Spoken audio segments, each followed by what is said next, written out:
وقال الله تعالى في آية أخرى والسماء بنيناها بأيد وإنا لموسعون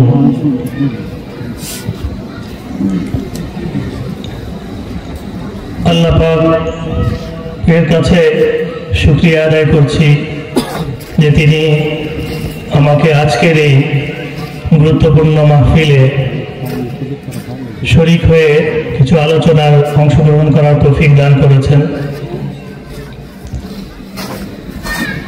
আজকের এই মাহফিলে উপস্থিত সম্মানিত সভাপতি সাহেব, উপস্থিত অত্র এলাকার মান্যবর প্রবীণ এবং গুণী ব্যক্তিবর্গ, উপস্থিত উলামা ইকরাম এবং দিন দরদি মুসলমান ভাইয়েরা এবং পর্দার আড়াল থেকে যে সমস্ত সম্মানিত মা ও বোনেরা আমাকে শুনতে পাচ্ছেন, সকলকে আন্তরিকভাবে অভিনন্দন এবং মুবারকবাদ জানাচ্ছি। যিনি ঘোষণা করেছেন তার ঘোষণার আলোকে আমার আলোচনা শুরু করার আগে আমি একটি ভূমিকা দেই। সেটা হচ্ছে আমি scientific science in the holy Quran, আল কোরআনে বিজ্ঞান সম্পর্কিত মুআজিজা বা আল কোরআনে বিজ্ঞান সম্পর্কিত অলৌকিক ঘটনা, যে সমস্ত ঘটনাগুলো কোরআনের আয়াতে আয়াতে পাতায় পাতায় আলোকপাত হয়েছে, এই বিষয়গুলো নিয়ে আমি দীর্ঘদিন যাবৎ পড়াশোনা করি এবং এই সমস্ত বিষয়ে আমার ইংরেজি, আরবি এবং বাংলা তিনটি ভাষায় আমার বিভিন্ন মাকালা, আর্টিকেল এবং লেখনী বিভিন্ন সামাজিক যোগাযোগ মাধ্যমে প্রকাশিত হয়েছে এবং হচ্ছে। তার মধ্যে সবচেয়ে উল্লেখযোগ্য এবং যেটা আলোচনা করা আমি গুরুত্বপূর্ণ মনে করছি সেটা হলো বর্তমান বাইতুল মুকাররমের যিনি খতিব মুফতি আব্দুল মালিক সাহেব, তিনি বাংলাদেশের সর্বোচ্চ গবেষণাধর্মী শিক্ষা প্রতিষ্ঠান মারকাজুদ দাওয়া আল ইসলামিয়ার স্বনামধন্য শিক্ষা সচিব, ওনাকে বলা হয় আমিনুত তালিম। তিনি বর্তমান বাংলাদেশের সবচেয়ে গ্রহণযোগ্য একজন আলেম। তো ওনার অধীনে থেকে ওনার পরামর্শে আমি একটা গবেষণা করছি এবং এটা আমার একটা থিসিস। ভবিষ্যতে ইনশাল্লাহ এই বিষয়ে আমি পিএইচডি করার জন্য প্রস্তুতি নিচ্ছি।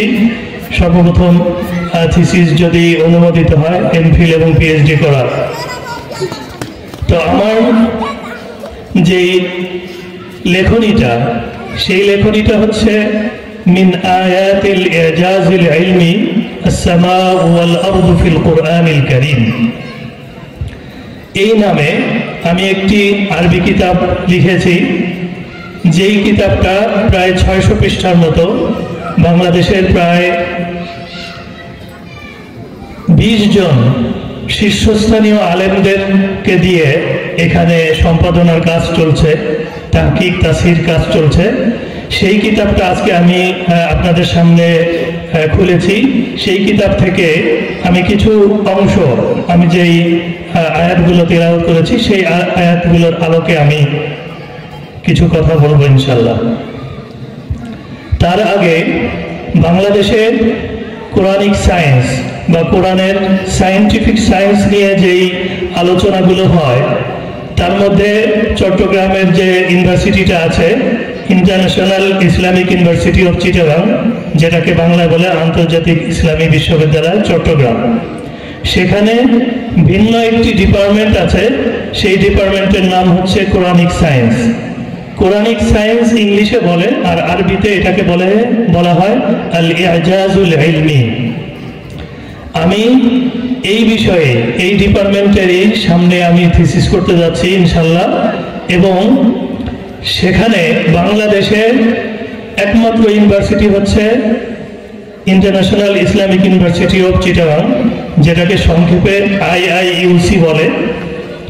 আর কওমি মাদ্রাসার জগতে আল ইজাজুল ইলমি নিয়ে গুরুত্বপূর্ণ আলোচনা বা ভিন্ন কোনো ডিপার্টমেন্ট নাই।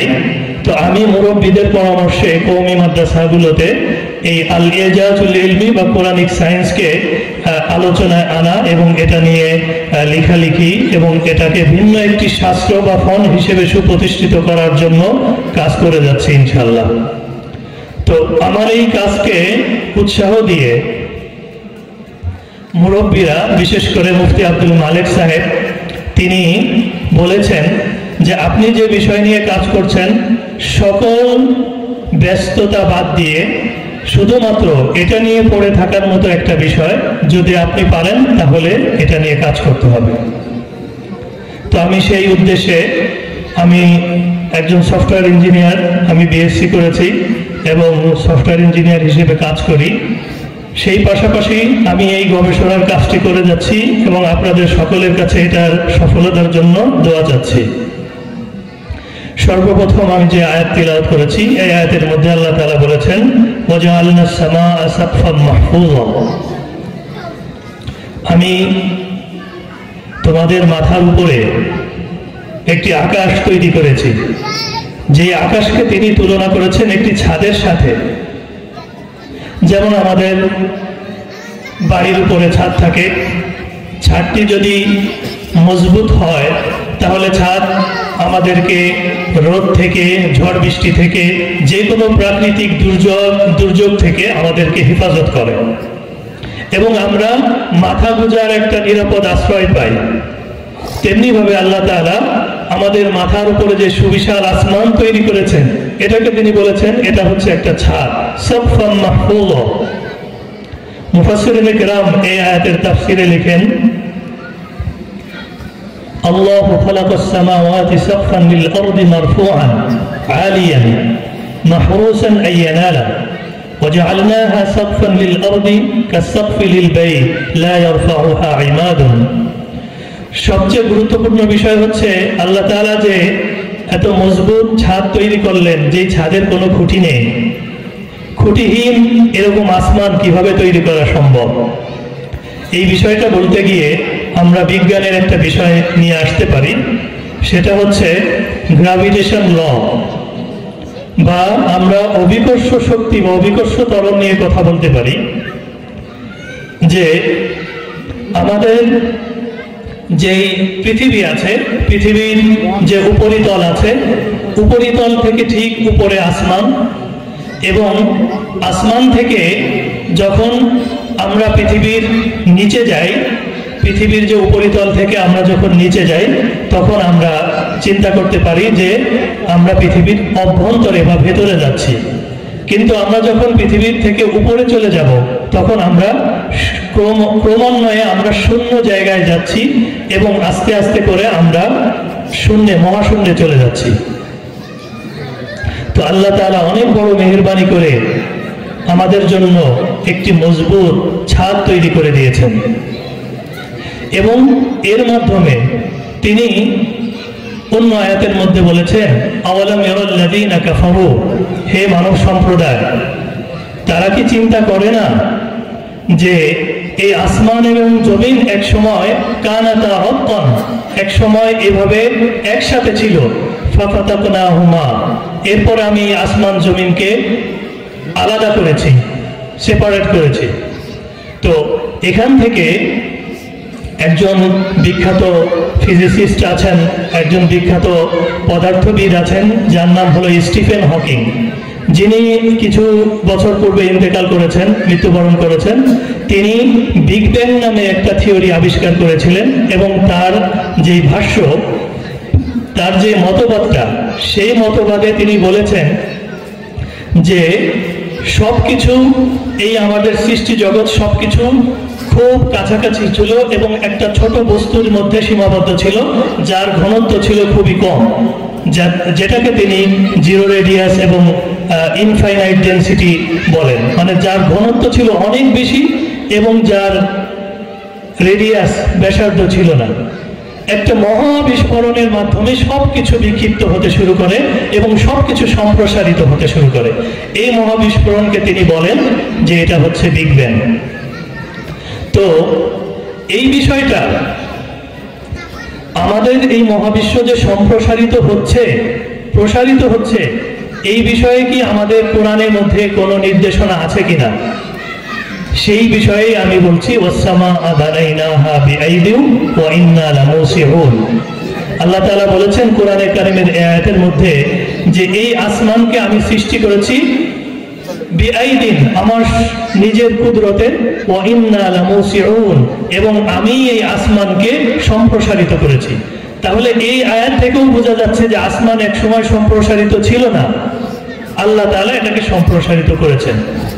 তো এই বিষয়ে বিজ্ঞানীদের আর কি কথা পাওয়া যায়, আমরা যখন ইন্টারমিডিয়েটের ফিজিক্সে পড়েছি পদার্থবিজ্ঞানে, তখন 3টা ল ছিল। একটা লকে বলা হয় ওপেন ইউনিভার্স মডেল, আরেকটাকে বলা হয় ক্লোজড ইউনিভার্স মডেল, এবং আরেকটা মডেলকে বলা হয় ফ্ল্যাট ইউনিভার্স মডেল। তো ওপেন ইউনিভার্স মডেলের যে প্রস্তাবনা, ওখানে বিজ্ঞানীরা অনেক বিস্তারিত আলোচনা করেছেন। সেই আলোচনার সারসংক্ষেপ হলো যে ওনারা বলেন যে আমাদের এই মহাবিশ্ব আস্তে আস্তে ক্রমান্বয়ে এভাবে বিস্তৃত হচ্ছে, এভাবে সম্প্রসারিত হচ্ছে। তাহলে ওনাদের যে প্রস্তাবনা, সেই প্রস্তাবনার সাথে আমাদের এই আয়াতের আলোচনাটা কিন্তু মিলে যাচ্ছে যে ওয়াসসামাআ বানাইনাহা বিআইদিন ওয়া ইন্না লামুসিউন, যে এই আসমান আমি সৃষ্টি করেছি এবং আমি সম্প্রসারিত করেছি। দ্বিতীয় আরেকটি প্রস্তাবনাকে বলা হয় ক্লোজড ইউনিভার্স মডেল বা সংকুচিত মতবাদ বলা হয়। ওনারা সেইখানে যেই প্রস্তাবনা নিয়ে আলোচনা করেছেন, সেই আলোচনায় ওনারা যেটা আলোচনা করেছেন তার সংক্ষেপ হলো এই মহাবিশ্ব আস্তে আস্তে ধীরে ধীরে ধীরে ধীরে এইভাবে কাছে চলে আসবে, কাছে আসতে আসতে সবকিছু সংকুচিত হয়ে যাবে, এবং সংকুচিত হওয়ার সময়, এখন এই সংকুচিত হওয়ার বিষয়টা কোরআনে কারিমের কোনো আয়াতে সংকুচিত হওয়ার বিষয়ে কোনো নির্দেশনা আছে কিনা সেটা আমরা দেখি।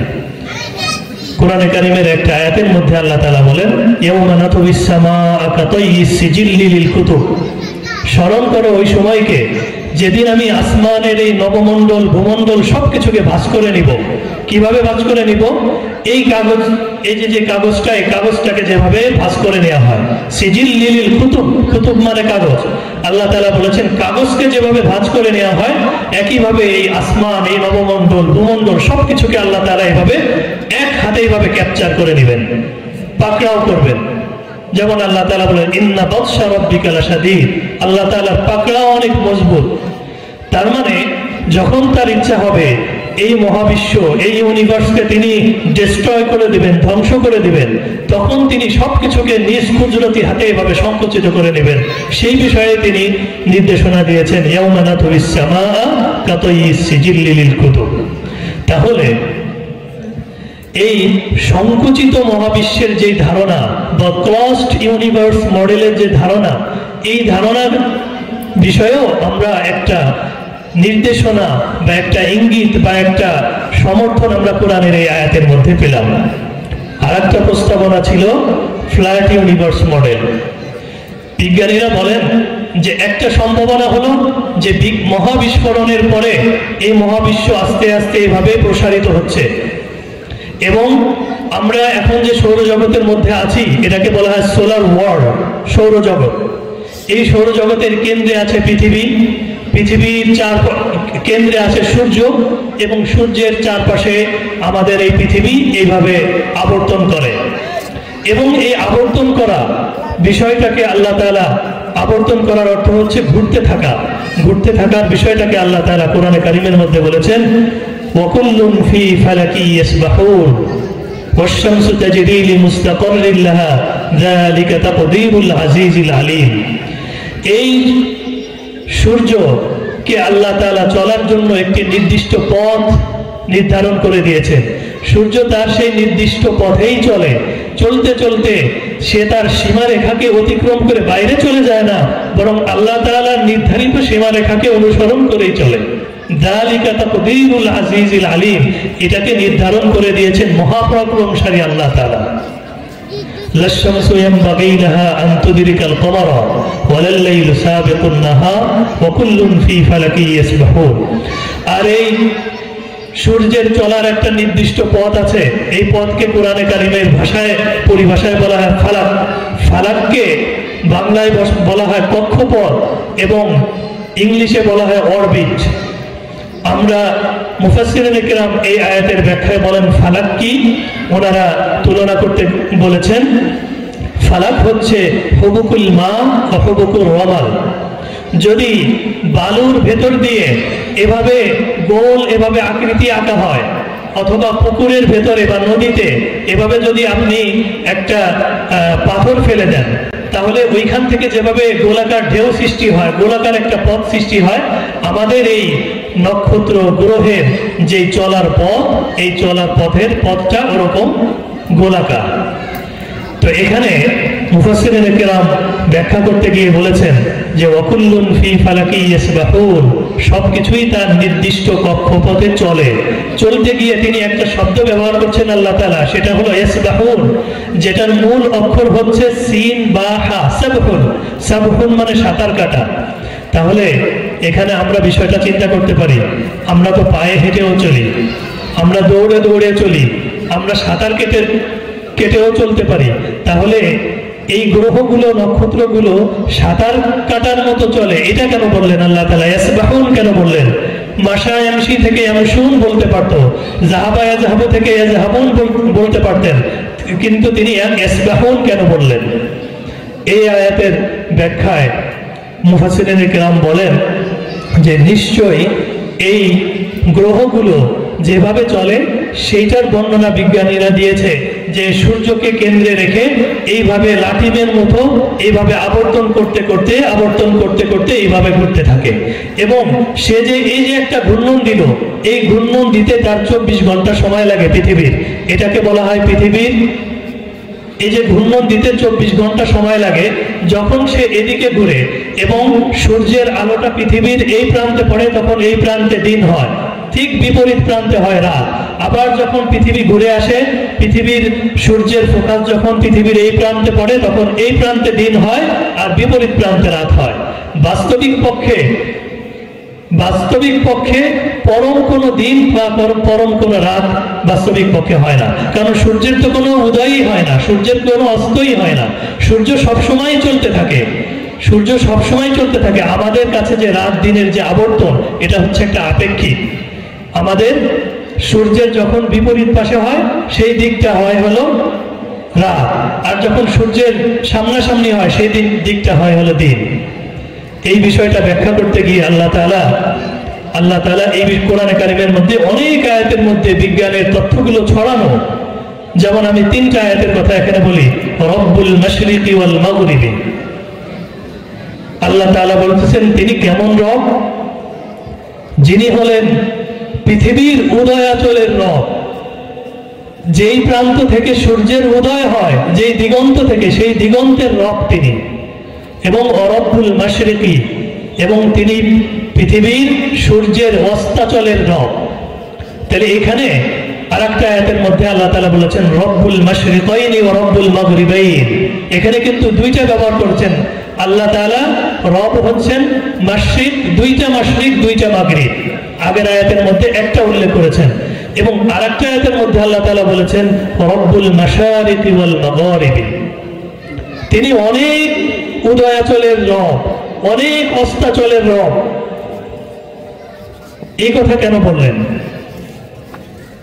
বিজ্ঞানীরা এটার আবিষ্কার করতে গিয়ে, এটার আলোচনা করতে গিয়ে এই প্রস্তাবনা এবং ধারণা দিয়েছে যে সূর্য প্রতিদিন পূব দিক থেকে উঠে এবং পশ্চিম দিগন্তে গিয়ে অস্ত যায়, ডুবে যায়।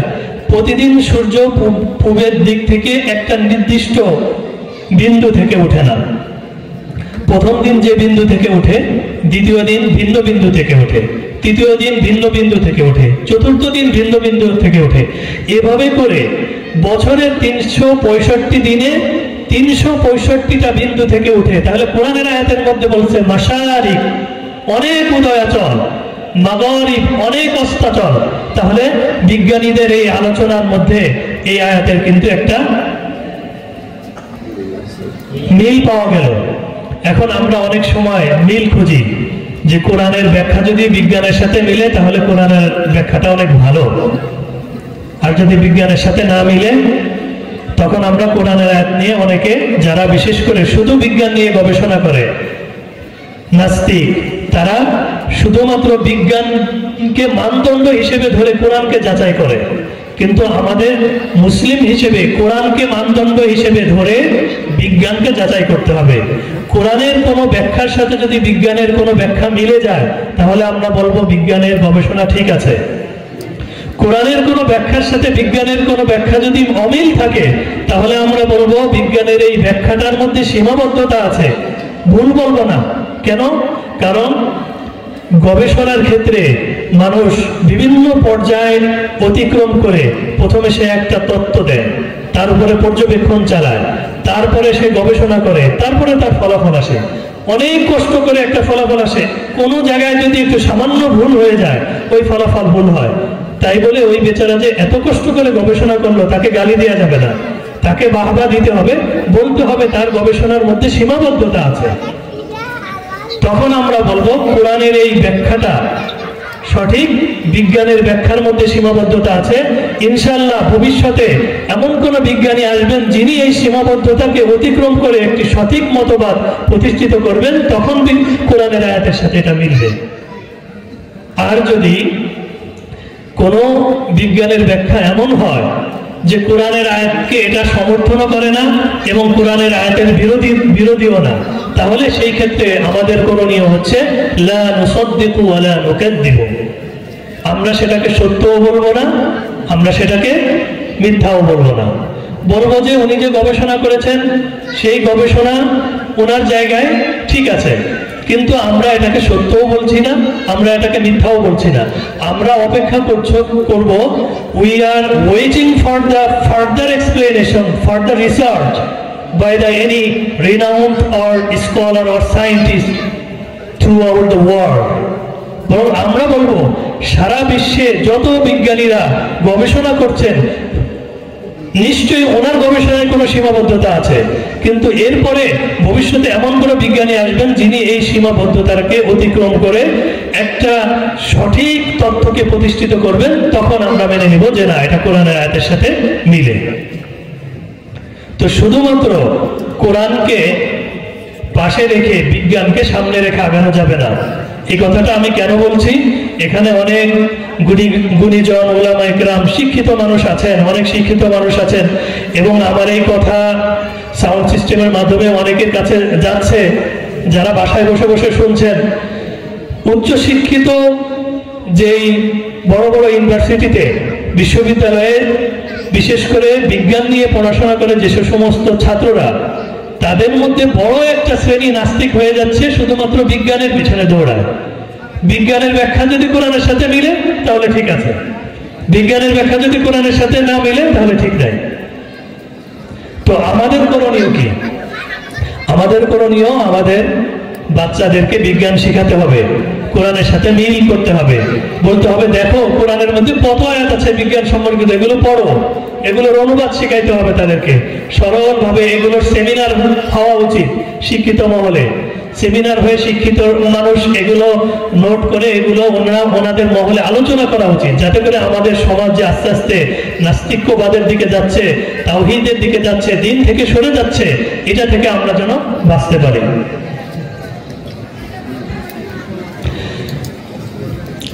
দ্বিতীয় আর একটা বিষয়, সেটা হচ্ছে এই যে আয়াতের কথা, যে কিতাবটির কথা আপনাদেরকে আমি বললাম,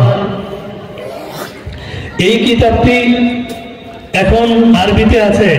ইনশাল্লাহ আমি এটা ইংলিশ ভার্সনেও কাজ করতেছি এবং এটার বাংলা ভার্সনেও কাজ হবে, কিন্তু সর্বপ্রথম এটা আরবিতে আসবে। কেন? উলামা ইকরামের কাছে গিয়ে যাতে করে এটা সম্পূর্ণভাবে পরিশুদ্ধ হয়, পরিমার্জিত হয় এবং সব প্রশ্নের ঊর্ধ্বে চলে যায়। এটা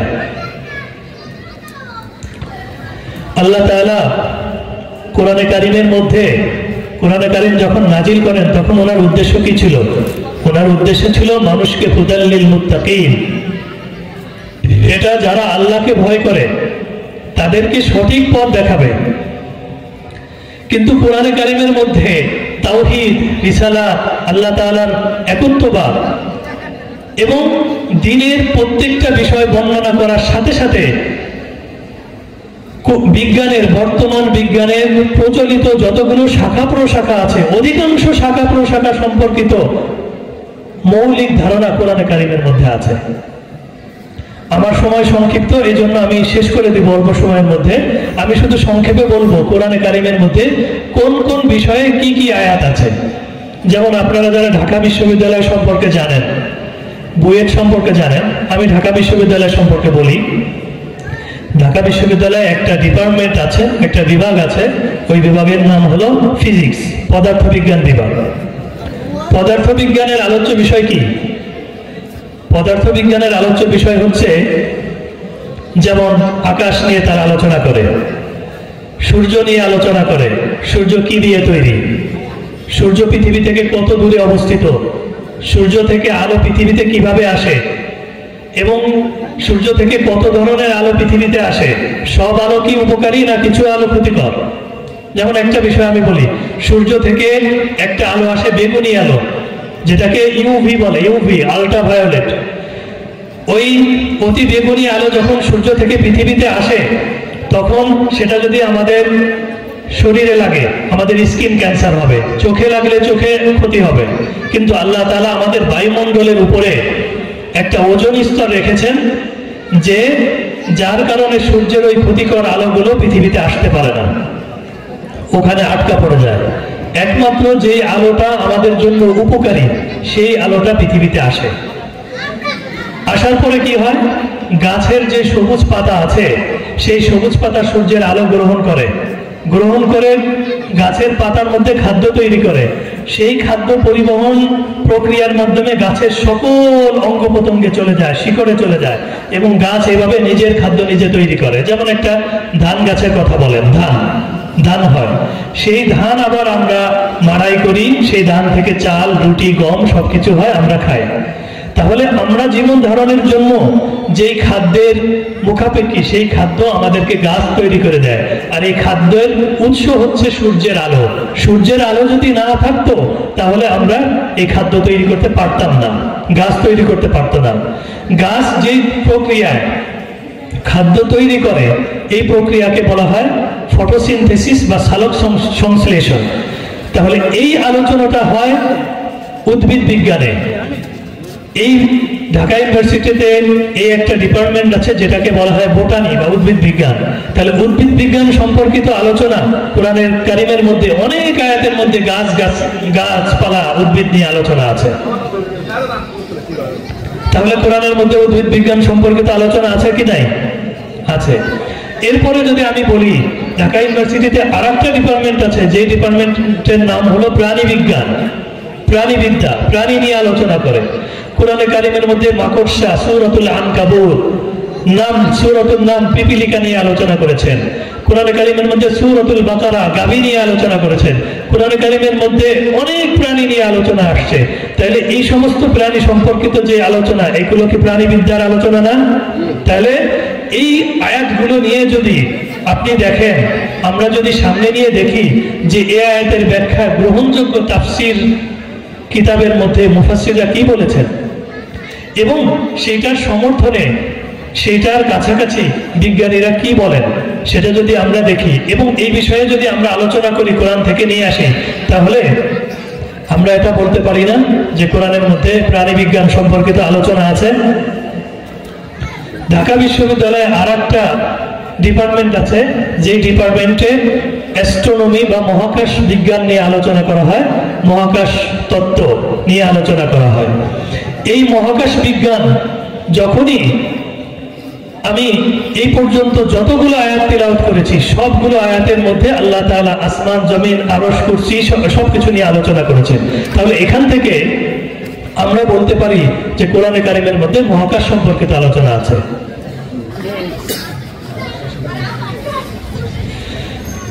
তো এই আলোচনার উদ্দেশ্য কি? এই আলোচনার উদ্দেশ্য হলো কোরআনে কারিমের মুআজিজা, যে কোরআনে কারিম অলৌকিক। পৃথিবীর অন্য সকল ধর্মগ্রন্থ, অন্য সকল গবেষণা গ্রন্থ কোরআনে কারিমের মতো এত সুন্দর, এত বিজ্ঞান সম্পর্কিত তথ্য দেয় না। তো এর থেকে কোরআনে কারিমের প্রতি আমাদের আরো বেশি উৎসাহ, আরো বেশি আগ্রহ বেড়ে যায়। এজন্য আমি সকলের কাছে অনুরোধ করব যে আসুন আমরা কোরআনে কারিমকে বুঝতে শিখি, পড়ি এবং বিজ্ঞানের আলোকে এগুলোকে চিন্তা করি। আল্লাহ তাআলা আমাদেরকে কোরআনে কারিম বুঝে সেই অনুযায়ী সুন্দর জীবন